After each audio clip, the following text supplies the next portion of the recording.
Every movement a semen retainer does is pretty. Every retainer is elegant. Every semen retainer is attractive because it holds deep secrets of the world. Knowledge is attractive. Also, every retainer is delicate because he graciously holds a delicate liquid which makes him powerful. He's like a fine glass that holds a sacred elixir.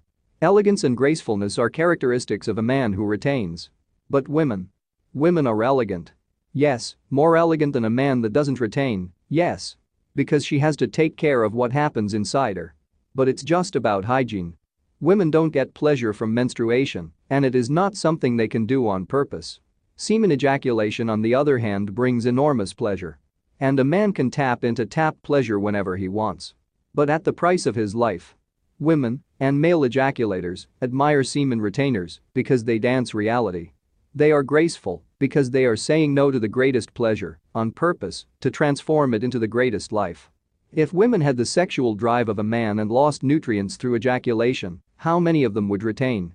I think it's about close to 1%. We were brainwashed into believing that women are extremely sacred beings who are incredibly graceful. But we weren't explained that if a man retains his seed, he clearly holds a power that women actually crave. I know there are a lot of retainers that do not care about women. But every retainer should understand the feminine completely. In the first place, because the feminine has been the reason most men deplete themselves, and every one of us has been depleted of our powerful masculine. When a man retains, he holds immense power. A power that ejaculators and women cannot comprehend. If a man retains, especially after several months, he becomes graceful because the art of semen retention requires agility to avoid the immense pleasure of ejaculation. What this power allows, after transmutation of pure semen into OHAs, is that a man sees reality for what it is. If you see a woman or a weak ejaculator man, they always look either frightened or like they are trying hard to feel safe in every situation.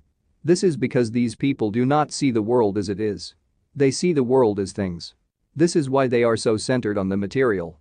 Cars, money, drugs, appearance. A semen retainer sees the world as it is. Not as things, but as actions. A semen retainer knows that he is not just a mass of muscle and bone that contains semen. A retainer knows that he is a powerful being that transforms what he eats into powerful emotions. A retainer transforms raw matter into powerful emotional energy. A lot of retainers go through a period called flatline. This is a process of removing all the mental junk. There's a calm before the storm. One goes out of the flatline when the mind has been cleared up and one can now feel after a long time of being numb. So what can we feel? We feel the grace of the world.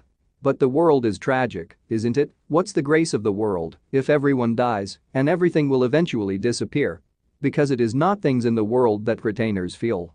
That vision of the world is ultimately tragic because everything stops being, so the emphasis on existence is tragic and based on death. A retainer feels happenings and that vision is graceful because we perceive change as something good instead of something bad. We know the world is change. Because a retainer becomes more of a happening than a being, a weak man whose testicles try so hard to have full balls, all the emotions are depleted, a tragic life, no life force. So a retainer becomes as transformative as the universe.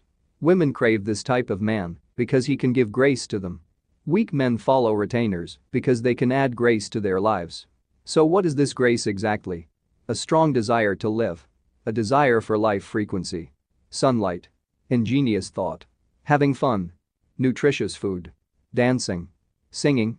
Playing. Drawing. Creating. Being sexy without loss of energy. The wonder of a kid. The more and more I retain, the more I feel like I felt when I was a kid. In my adolescence, I thought, what happened to me? I used to feel different, now everything is just tragic. I thought it was part of adulting. Adolescents are portrayed as bitter, depressed people in media, but they don't explain why. It is because orgasm takes away the power of enjoying everything that isn't orgasm, more in men than in women. This is probably why religion makes emphasis on avoiding lust. Kids on their own tend to find things funny and laugh a lot until adults impose on them the tragic vision of life. Because these adults are accustomed to orgasm. They lose the grace of existing without orgasm. Spiritual teachers like Lao Tzu and Jesus explained that one must be reborn and become like a kid again. They just didn't explain that one must avoid orgasm and see the grace of life. I don't agree 100% with their teachings, I have my own theory. Religion has imposed a tragic vision of life. I want to share the graceful view of life And that grace is clear when you laugh. When you can laugh at the universe, you understand it. There's no tragic, because everything is constant change, and grace justifies this change. If a man doesn't retain, the change of the world is tragic. If a man retains, the change of the world is graceful. You laugh when you understand something. If something bad happened to you, laughing will cure the emotional wound. No amount of crying will solve it. You can only laugh when you retain. And you need to laugh to understand the universe. Otherwise, you will believe it is tragic. Be laughter, my friend.